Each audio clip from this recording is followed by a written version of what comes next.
There's different ways of assigning materials to your components, and one of them is from the modeling environment, and then that information will transfer over into the Nastran environment.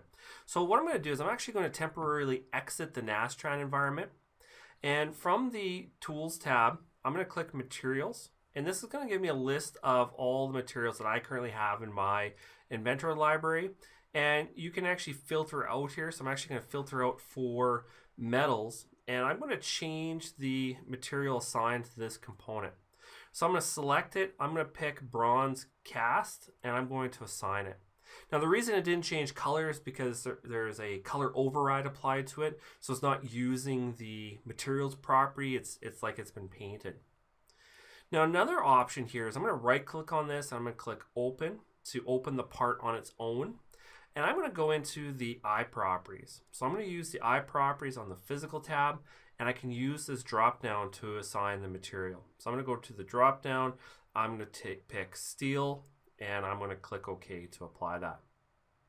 Now anytime I want to see the material properties, I can go to that same location, and I can go into the materials, and if I right click on it, I'm able to, sorry, it's up in here. If I right click on it, I'm able to edit it, and I'm able to see the properties about it, and I'm able to make changes to it. So perhaps I'd like to duplicate this steel, or perhaps I'd like to adjust its Young modulus or its specific heat value, and all this information about that material will transfer over into the Nastran analysis environment. Now let's close this and let's go back to our assembly. And let's go back into the Nastran in CAD, and notice that there's a materials option in here.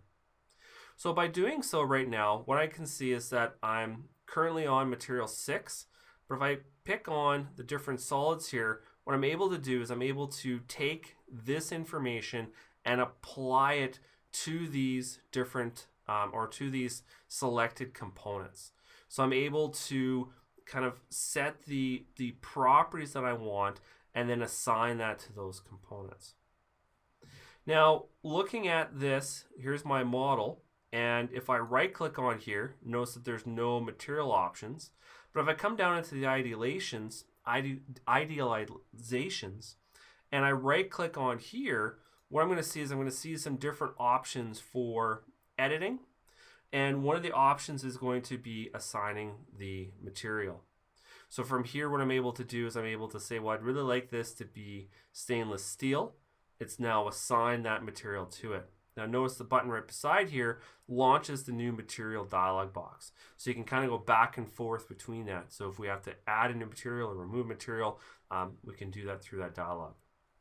So again, the way I accessed that was right clicking on the element here within the model tree and picking edit, and I was able to change the material that was assigned to that component. Now expanding the model section, I can see my materials, and I'm able to import from the CAD model. So what that will do is just say, you know what, let's take all the materials are loaded into those documents or applied to it, and let's make sure that they're accessible within the analysis environment. If I right click on it and I pick edit, notice that it launches that dialog box with those properties.